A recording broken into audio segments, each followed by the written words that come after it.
Sebagian orang, misalnya suku Andaman yang tinggal di Teluk Benggala, menganggap benda ini seperti obor terbakar yang dilempar roh penjaga hutan ke langit. Sedangkan suku aborigin Australia menganggapnya tongkat terbakar yang dinaiki cenayang. Tapi kalau kamu bertanya pada astronom, mereka bakal bilang bahwa komet adalah objek besar dari debu dan es yang mengorbit matahari. Salah satu benda langit paling terkenal bisa dibilang adalah komet Halley. Komet ini memberi dampak besar pada sejarah dan pemahaman kita akan bintang jatuh yang misterius ini. Misalnya saja, saat melintasi bumi pada Agustus 1835, komet Halley dianggap jadi penyebab kebakaran kota New York yang terjadi beberapa malam. Pada saat yang sama, suku Seminole di Florida melihat ekor panjang komet ini dan yakin bahwa itu menandai hari mereka kehilangan kemerdekaan. Komet Halley kembali tahun 1910 dan manusia masih menganggapnya sebagai kesialan. Di Chicago, orang-orang mengamankan jendela mereka untuk melindungi diri dari ekor berbahaya komet ini. Ada juga yang membeli berbagai alat seperti payung atau masker untuk melindungi diri dari komet. Tapi, apa sih yang bikin benda langit ini menarik? Kok bisa benda ini tiba-tiba melintasi bumi sesekali? Dan apa iya benda ini berbahaya? Halley adalah komet periodik. Komet ini terlihat di bumi setiap 75 tahun. Memang jarang, tapi orang yang beruntung bisa melihatnya 2 kali seumur hidup mereka. Komet ini terakhir melintasi bumi tahun 1986 dan diprediksi kembali tahun 2061. Meskipun tahu jadwalnya, orbit komet ini nggak bisa diprediksi pasti, sebagian karena proses kimia yang terjadi di dalam komet. Orbit Halley juga mungkin berubah karena interaksi dengan planet lain dan benda langit di tata surya. Nama resmi komet ini adalah 1P/Halley, dinamai dari astronom Inggris Edmund Halley. Dialah yang mempelajari laporan komet yang mendekati bumi tahun 1531, 1607, dan 1682. Berdasarkan perhitungannya, dia menyimpulkan 3 peristiwa ini berasal dari komet yang sama yang terus kembali. Dia juga memprediksi kemunculan komet ini tahun 1758. Penemuan Halley menunjukkan beberapa komet, seperti komet ini, mengorbit matahari, tapi perjalanannya nggak bundar. Kalau dilihat dalam 2 dimensi, orbit Halley mirip kawat elips yang teruntai dari matahari. Sayangnya, Halley nggak sempat melihat prediksinya yang terbukti benar, tapi nama komet itu diambil dari namanya. Menurut Badan Antariksa Eropa, komet Halley pertama kali terlihat pada 30 Maret tahun 239 sebelum Masehi. Para astronom Asia mencatatnya di sejarah Saichi dan Wenxian Tangkao. Tapi sebuah penelitian lain menyebutkan bahwa kita mungkin melihat komet ini lebih awal daripada saat itu, yaitu pada zaman Yunani kuno. Banyak tulisan dari masa itu melaporkan sebuah meteor besar yang mendarat di Yunani Utara dan bikin warga lokal bingung. Meteor ini menjadi salah satu tempat wisata paling populer di dunia kuno. Tapi para penulis juga melihat komet di langit pada saat meteor itu jatuh. Mereka juga melaporkan sebuah benda langit aneh terlihat di langit selama 75 hari. Shakespeare menulis tentang komet ini di drama Julius Caesar tahun 1600-an. Dalam karyanya, dia memasukkan frasa tentang komet sebagai pertanda tidak biasa yang dia sebut langit sendiri memadamkan. Bukan Shakespeare saja yang merasakan hubungan dengan benda langit ini. Tahun 1909, penulis Mark Twain bilang, "Aku lahir bertepatan dengan komet Halley tahun 1835. Komet ini datang lagi tahun depan dan aku akan ikut pergi bersamanya." Twain wafat pada 21 April tahun 1910, sehari setelah Halley muncul dari balik sisi jauh matahari. Kita bisa melihat komet ini lebih jelas saat terakhir melintasi bumi tahun 1986. Beberapa pesawat antariksa dikirim ke Halley untuk mengambil sampel komposisi komet ini. Armada pesawat antariksa bernama Armada Halley terbang di dekat Halley, lalu salah satunya memotret inti komet ini untuk pertama kalinya. Kita juga punya teleskop yang lebih canggih untuk melihat komet ini saat melintasi bumi. Berdasarkan penelitian terbaru, komet Halley nggak membahayakan planet kita. Sebagian besar hal buruk yang dikaitkan dengan komet ini cuma rekayasa. Malah, kometlah yang bikin bumi punya kehidupan. Para pakar meyakini di sejarah awal planet kita, tabrakan dengan komet membawa jumlah air yang signifikan. Hal tersebut membantu terbentuknya samudra dan benda-benda langit ini juga memberi kita bahan organik yang diperlukan untuk pembentukan kehidupan. Tapi komet dan asteroid berbeda, gak seperti asteroid, benda langit kecil berbatu yang juga mengorbit matahari. Komet sebagian besar terdiri dari amonia beku, metana atau air, dan komet cuma mengandung sedikit bahan batuan. Karena komposisinya, kadang komet dijuluki bola salju kotor. Komet terdiri dari 4 bagian, inti, koma, awan hidrogen, dan ekor ion. Tapi hampir seluruh massa komet terpusat di intinya. Ada lebih dari 3.000 komet yang kita tahu, tapi menurut astronom mungkin ada 1 miliar komet di tata surya. Komet yang cukup terang sampai terlihat dari bumi tanpa bantuan teleskop disebut Great Comet. Satu Great Comet kira-kira bisa terlihat setiap 10 tahun. Orang-orang sudah melihat komet lain selama ribuan tahun, tapi saintis menyimpulkan karena komet melepaskan banyak materi setiap kali mengorbit ke dekat matahari, umur mereka mungkin cuma ribuan tahun. Kalau dibandingkan dengan umur tata surya, yaitu 4,6 miliar tahun, umur komet cenderung pendek. Karena benda langit ini masih ada di tata surya saat ini, pasti ada sumbernya kan? Kalau enggak, semua komet pasti sudah lama hilang. Satu lagi komet terkenal bernama Hale-Bopp. Komet ini terlihat deket banget dengan bumi pada Januari 1997. Komet ini terakhir kali terlihat di dekat bumi sebelum itu, yaitu pada zaman perunggu tahun 2000 sebelum Masehi. Komet ini jauh lebih besar dan lebih keren daripada komet Halley. Diameter intinya mencapai 40 km dan bisa terlihat dari permukaan bumi dengan mata telanjang. Komet Borrelly adalah komet kedua yang diteliti dari jarak dekat oleh pesawat antariksa. Deep Space One milik NASA menghampiri komet ini tahun 2001 dan memberi laporan detail kepada saintis tentang inti hitam komet ini. Komet ini miring, tapi penyebabnya belum bisa dipastikan. Komet Halley terbentuk di awan Oort di tepian luar tata surya, tapi konon Borrelly berasal dari awan es batuan di luar Neptunus yang disebut sabuk Kuiper. Komet Hyakutake memberi kita pertunjukan keren saat melintas pada jarak 15 juta kilometer dari bumi pada Maret 1996. Komet ini seperti cipratan biru es dengan ekor gas pudar. Komet ini membuat astronom takjub karena menghasilkan sinar X 100 kali lebih kuat daripada yang diprediksi saintis.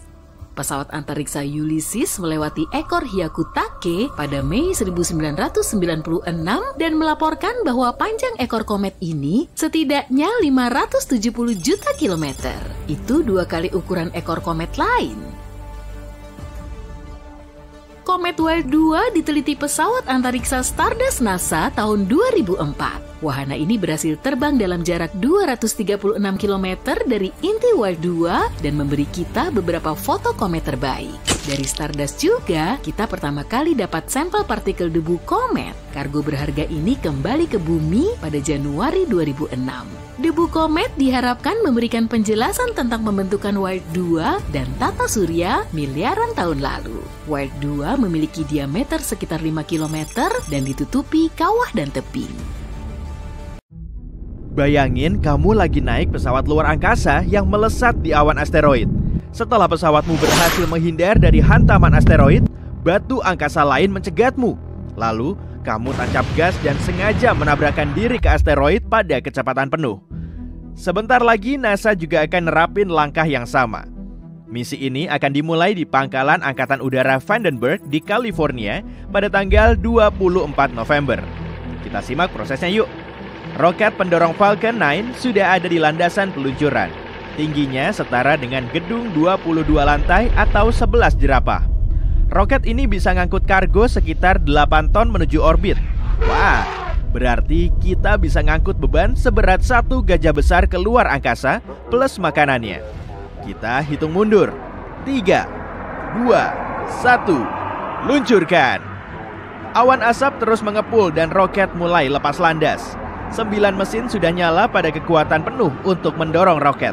Dan kecepatannya bisa sampai 10 kali kecepatan suara. Mesin roket segera dimatikan. Kemudian roket tahap pertama melakukan undocking dan kembali ke bumi. Beberapa detik kemudian, tahap kedua menerima perintah penyalaan mesin. Setelah mesinnya nyala, wahana ini meluncur lebih tinggi menuju orbit. Kapsul kargo kemudian terbuka dan melepaskan pesawat luar angkasa DART atau Double Asteroid Redirection Test. Setelah dilepaskan, pesawat ini membuka 2 panel surya besar yang akan mengubah energi matahari menjadi energi listrik untuk menyuplai daya pada mesin ion revolusioner. Mesin konvensional menghasilkan daya angkat dengan membakar bertonton bahan bakar, lalu menyemburkannya keluar. Roketnya sendiri sebetulnya mendorong gas yang dikeluarkan. Mesin ion gak akan membakar bahan bakar karena telah menggunakan medan listrik kuat untuk mempercepat gas terionisasi. Seperti roket konvensional, gas akan dikeluarkan kemudian tercipta daya dorong. Meskipun lebih lemah, daya dorong mesin ion bisa bikin pesawatnya lebih ngebut. Jadi, mesin roket biasa punya performa yang mumpuni. Mesin ini menggerakkan pedal menuju logam, kemudian membakar banyak bahan bakar saat berakselerasi. Tapi saat roket konvensional perlu berhenti untuk isi bahan bakar, pesawat ion akan nyusul roket biasa dengan kecepatan tinggi. Pesawat DART telah memulai perjalanan setahunnya, sedangkan penerbangan ke Mars perlu waktu sekitar 7 bulan. Dan 1 tahun kemudian, kita sudah sampai. Ini asteroid Didymos. Titik jauh orbitnya berada pada 2 satuan astronomi dari bintang induk kita. Jadi jaraknya setara dengan 2 kali jarak bumi ke matahari. Di posisi ini, matahari mulai menarik asteroid tersebut. Lalu, asteroid hampir mencapai titik terdekatnya dengan matahari, sejauh jarak bumi ke matahari. Berarti orbitnya sangat dekat dengan orbit bumi. Pada jarak terdekatnya, Didymos kurang lebih sejauh 7,8 juta kilometer dari bumi. Jarak segitu 20 kali lebih jauh dari orbit bulan. Skala revolusinya berlangsung selama 770 hari. Jadi bisa dibilang, Didymos nggak berbahaya bagi kita. Tapi suatu saat nanti, jaraknya akan terus mepet. Tabrakan yang dihasilkan bisa aja sangat parah kalau dilihat-lihat dari ukurannya. Didymos 2 kali lebih besar dari gedung Empire State. Dan asteroid ini berputar pada laju revolusinya selama 2 jam 15 menit. Jadi, energinya sangat besar. Selain itu, Didymos juga punya pendamping. Wujudnya berupa batu yang berdiameter 160 meter, kurang lebih sepanjang 12 bus sekolah atau 10 gerbong kereta. Masa orbitnya atau waktu yang diperlukan untuk mengelilingi asteroid kurang lebih 11,9 jam. NASA meyakini asteroid berukuran 25 meter kemungkinan besar telah terbakar habis di atmosfer oleh gesekan udara. Jadi, tabrakan ini gak membahayakan. Asteroid berukuran 825 meter gak akan terbakar habis hingga menyebabkan kerusakan parah. Sedangkan asteroid yang ukurannya lebih dari 800 meter berpotensi memusnahkan kota-kota besar atau malah seluruh negara. Dari sini, kita bisa tahu kalau Didymos berpotensi membahayakan. Jadi, kita perlu menguji tabrakan kinetik asteroid. Di sini sudah ada DART. Pesawat ini semakin mendekati asteroid. Bukan objek utamanya sih, tapi pendamping kecilnya. DART terus bergerak ke asteroid ini sengebut 6 km per detik. Pada kecepatan ini, perjalanan dari New York ke Washington DC akan berlangsung selama kurang dari 1 menit. Dan perjalanan melintasi Amerika dari timur ke barat cuma berlangsung sekitar 10 menit. DART semakin dekat, 3 detik sebelum tabrakan. 2, 1, buar! Pesawat ini menabrak asteroid pada kecepatan penuh. Menurutmu, apa yang selanjutnya terjadi? Asteroidnya meledak kemudian hancur berkeping-keping ya? Atau mungkin objek utama asteroid terlempar keluar angkasa seperti bola biliar? Para ilmuwan memprediksi, tabrakan ini akan mengurangi kecepatannya sebesar 1/100. Tapi angka segitu sudah cukup mengurangi periode orbitnya selama beberapa menit. Nantinya, teleskop di bumi akan bisa mengamati dampak tabrakan ini secara lebih detail. Untuk mendalami asteroid ini, kita akan mengirim satu pesawat luar angkasa lagi ke Didymos. Ini Hera. Hera akan diluncurkan pada tahun 2024 dan rencananya akan tiba di Didymos sekitar tahun 2027. Pesawat ini akan membawa banyak peralatan riset untuk meneliti dampak tabrakan oleh DART. Sesampainya di tujuan, Hera akan mengambil banyak foto asteroid kecil ini, termasuk kawah tabrakan yang baru terbentuk. Hera juga akan membawa 2 CubeSat. Probe luar angkasa mini ini lebih kecil dari kotak sepatu. Hera juga akan meluncurkan satelit mini, kemudian satelit ini akan mendekati Didymos. Satelit juga akan mengamati batuan luar angkasa ini selama 3-6 bulan. Di akhir misi, salah satunya akan mencoba mendarat di permukaan asteroid untuk mendalami komposisi dan struktur internalnya. Mungkin Hera juga akan membawa impactor mini. Wahana ini harus menabrakan diri lagi ke asteroid. Nantinya, ilmuwan bisa mengevaluasi perbedaan tabrakan dengan pesawat luar angkasa besar dan yang kecil, sehingga kita bisa tahu cara bertahan dari asteroid di masa depan. Menurut teori, para saintis nggak perlu mengirim roket besar ke asteroid berbahaya untuk menghancurkannya. Satu tabrakan saja bisa menggeser lintasannya. Pada skala kosmik, perubahan lintasan sedikit aja akan mengubah nasib asteroid. Tapi selain dengan tabrakan kinetik, asteroid berbahaya juga bisa ditangani dengan traktor gravitasi. Dengan metode ini, ilmuwan juga perlu mengirimkan pesawat luar angkasa ke asteroid. Tapi tujuannya bukan untuk ditabrakan. Traktor ini harus masuk ke orbitnya. Asteroid punya gaya tarik yang akan menarik pesawat ke arahnya. Tapi mesin pesawat akan membuatnya berada pada ketinggian yang sama. Akibatnya, asteroid akan mulai tertarik ke pesawat. Metode ini memang cukup ampuh, tapi perlu waktu lama. Selain itu, saintis harus bisa mendeteksi asteroid yang berpotensi membahayakan bertahun-tahun sebelum asteroid ini sampai di bumi. Mereka perlu sabar dulu sebelum mengirim pesawat luar angkasa ke asteroid, lalu melakukan teknik traktor asteroid. Pilihan lainnya yaitu dengan laser asteroid yang telah terdeteksi harus dibidik dengan sinar laser kuat. Cara ini akan memanaskan salah satu sisi asteroid hingga bikin materinya menguap. Kemudian, ilmuwan perlu menerapkan prinsip fisika. Materi asteroid menguap ke atas dan asteroid sendiri bergerak ke bawah. Seperti cara kerja mesin roket, bahan bakar yang terbakar akan dikeluarkan ke satu arah. Lalu, pesawat luar angkasa bergerak ke arah berlawanan. Selain laser, bisa juga dengan tenaga surya. Untuk melakukan teknik ini, ilmuwan perlu membangun stasiun luar angkasa besar yang dilengkapi dengan banyak kaca pembesar. Kamu pernah ngebakar kertas di permukaan kayu dengan kaca pembesar belum? Cara kerjanya kurang lebih sama, tapi objek yang dibakar adalah asteroid. Stasiun luar angkasa perlu memfokuskan banyak sinar matahari ke satu titik di asteroid. Materi asteroid bisa menguap karena suhu tinggi sehingga lintasannya agak bergeser menjauhi bumi. Gimana dengan foil? Betul, ternyata tabrakan asteroid bisa dihindari dengan foil biasa. Terlebih dulu, asteroid perlu diselubungi dengan bahan reflektif yang sama. Lalu, sinar matahari yang mengenainya gak akan diserap, tapi dipantulkan. Maka, terbentuk sedikit tekanan di permukaan asteroid. Sinar matahari seolah-olah mendorong asteroid hingga lintasannya berubah. Atau, bisa juga dengan menggunakan mesin roket konvensional. Tapi cara ini terbilang masih mengawang-awang. Jadi, asteroid perlu dipasangi sejumlah mesin kuat. Tujuannya untuk menciptakan dorongan yang bisa mengubah lintasannya. Kalau mesinnya cukup kuat, ilmuwan akan bisa mengendalikan asteroid ini. Jadi, saat batuan luar angkasa yang lebih besar muncul, mereka akan menyalakan mesin dan mengarahkannya.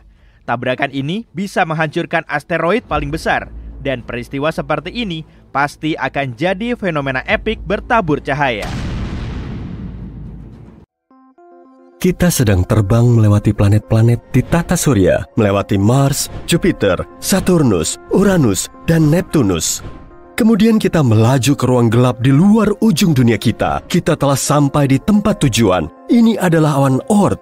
Awan Oort merupakan wilayah hipotetis di sekitar tata surya yang berisi banyak sekali asteroid dan balok es. Kemungkinan di sana komet terbesar dalam sejarah manusia telah lahir. Dan kini komet itu mengarah ke matahari. Bernardine Nelly Bernstein ditemukan secara tidak sengaja dalam suatu survei energi gelap. Teleskop di bumi diarahkan keluar angkasa yang jauh. Tujuan utamanya adalah mempelajari lebih lanjut tentang bagaimana alam semesta berkembang. Para astronom juga ingin membuat peta alam semesta yang dapat diamati dengan lebih mendetail. Ilmuwan menganalisis lebih dari 80.000 gambar dan menemukan suatu objek bergerak. Lokasinya sangat dekat dengan bumi. Diameternya besar sekali, 100 km. Atau setara dengan lebar Danau Michigan. Komet ini sudah aktif dengan ekor panjang di belakangnya. Biasanya, komet mendapat ekor saat mendekat ke matahari. Panas matahari menghangatkan permukaan komet, kemudian materi ringan seperti es mulai menguap. Lalu awan uap dan debu terbentuk, membentang jauh di luar komet. Bernardinelli Bernstein terlalu jauh dari matahari untuk mulai memanas. Artinya, permukaannya punya komposisi berbeda. Mungkin terbentuk dari karbon monoksida padat. Ini meningkatkan terangnya komet. Makanya, komet ini dapat dilihat menggunakan teleskop di bumi. Kita bisa membandingkan Bernardinelli Bernstein dengan meteorit terbesar yang pernah jatuh di bumi. Sekitar 66 juta tahun lalu, planet kita ditabrak meteorit selebar 10 km. Saat itu, gelombang ledakan dari tabrakannya mengelilingi bumi beberapa kali. Gelombang tsunami yang disebabkan olehnya lebih tinggi dari gedung pencakar langit tertinggi. Dan energi dari ledakannya membakar area di sekitarnya. Hampir semua makhluk hidup, termasuk dinosaurus dan ikan prasejarah, punah. Meteorit ini meninggalkan kawah yang ukurannya 3 kali Manhattan. Tempat itu kaya akan belerang. Lalu zat ini menguap karena panas yang abnormal dan berkumpul menjadi awan besar. Ini menyebabkan hujan asam yang membasahi bumi selama beberapa minggu selanjutnya. Komet yang baru kita temui ini 10 kali lebih besar. Kalau komet ini terbang ke bumi, kamu akan melihatnya dengan mata telanjang jauh sebelum tabrakan terjadi. Bentuknya mirip bintang yang bergerak di langit malam. Beberapa hari sebelum komet mencapai bumi, kamu dapat melihatnya bahkan pada siang hari. Kamu juga bisa melihat ekornya yang panjang. Saat komet ini menembus atmosfer, suara ledakan yang begitu keras akan muncul hingga kamu bisa mendengarnya di belahan bumi lain. Saat itu terjadi, komet akan mulai memanas karena bergesekan dengan udara dan mulai terbakar. Puing-puing yang tak terhitung jumlahnya akan memisahkan diri dari meteorit utama dan jatuh ke bumi. Segera setelah Bernardinelli Bernstein menyentuh permukaan bumi, kita akan melihat kilatan cahaya yang begitu terangnya hingga dapat mengalahkan matahari. Dalam sepersekian detik, energi berukuran kolosal akan berubah menjadi panas. Ini akan menciptakan ledakan terdahsyat dalam sejarah planet kita. Sebongkah tanah besar akan terlepas dan terlempar ke udara. Gelombang ledakannya akan membakar apa saja dalam radius beberapa ratus kilometer. Apinya akan terus menyebar ke segala arah, menekuk dan mematahkan pohon. Pada akhirnya, gelombang ini akan mencapai pegunungan salju dan memicu longsor besar yang akan menutup banyak desa. Gelombang ledakan akan mengitari bumi, menghancurkan kaca gedung di semua benua. Saking tingginya, gelombang tsunami yang terjadi akan menutup seluruh kota pesisir. Gempa bumi yang paling kuat dalam sejarah akan menghancurkan tanah dan menciptakan retakan yang dalam. Setelah tuburukan terjadi, miliaran ton debu dan abu akan naik ke udara. Awan hitam raksasa akan sepenuhnya menghalangi sinar matahari. Bumi akan masuk ke dalam kegelapan. Semua puing di udara mulai meleleh. Semua berubah menjadi lava cair dan jatuh kembali ke permukaan, menyebabkan lebih banyak kerusakan. Abu dan debu di udara menutupi matahari selama beberapa bulan ke depan. Selama waktu ini, suhu di bumi akan turun beberapa derajat. Meski bersembunyi di tempat penampungan dan bunker dalam tanah, orang-orang serta semua organisme hidup lainnya di bumi takkan bisa bertahan dari kejadian ini. Untungnya, Bernardinelli Bernstein takkan mendekati bumi. Saat ini, komet itu berjarak sekitar 20 unit astronomi dari matahari, atau 20 kali jarak bumi ke matahari. Artinya, komet itu akan segera melintasi orbit Uranus. Pada tahun 2031, jaraknya menjadi 11 unit astronomi dari matahari, alias tepat di luar orbit Saturnus. Ini adalah titik terdekat Bernardinelli Bernstein dengan matahari. Lalu komet ini akan terbang kembali ke tepi tata surya. Tapi, komet ini pasti akan kembali lagi. Kali ini akan menjauh dari matahari dan melambat sampai gravitasi bintang itu menariknya kembali. Lalu sang komet akan kembali mengitari tata surya. Tapi semua ini butuh waktu sekitar 3 juta tahun. Saat ini, ada banyak asteroid lain yang perlu kita perhatikan. Misalnya, 3200 Phaethon, Asteroid ini melintasi orbit Mars, Bumi, Venus, dan Merkurius, lalu mengitari matahari dan kembali. Siklus ini memakan waktu sekitar 523 hari. Kemudian siklusnya berulang lagi. Asteroid ini dianggap berpotensi berbahaya karena melintasi orbit Bumi pada jarak 7,5 kali lipat Bumi ke bulan. Dalam salah satu masa terakhirnya mendekati Bumi, batu selebar 5,7 km ini menghujani planet kita dengan meteor kecil. Karena asteroid ini sering melewati matahari, permukaannya mungkin terlihat seperti dasar rawa lumpur. Asteroid ini ditutupi tanah bersisik dan retak. Saat terbang melewati bumi, sisik ini terlepas dan menyebabkan hujan meteor. Tapi, asteroid yang berpotensi bahaya paling besar adalah 1999 JM8. Ukurannya setara 77 lapangan sepak bola. Jarak asteroid ini ke bumi adalah 9 kali jarak bulan. Jarak terdekatnya ke bumi akan terjadi pada bulan Agustus tahun 2137. Jika meteorit seperti ini menabrak bumi, satu benua bisa musnah, sementara sisanya mengalami tsunami besar, tapi mampu bertahan. Jadi, otomatis para ilmuwan sedang memikirkan cara untuk melindungi bumi dari bencana semacam itu. Solusi pertama adalah semacam Big Bang terkendali. Salah satu hukum fisika mengatakan, jika kamu menerapkan kekuatan ke satu arah, reaksi akan terjadi di sisi berlawanan.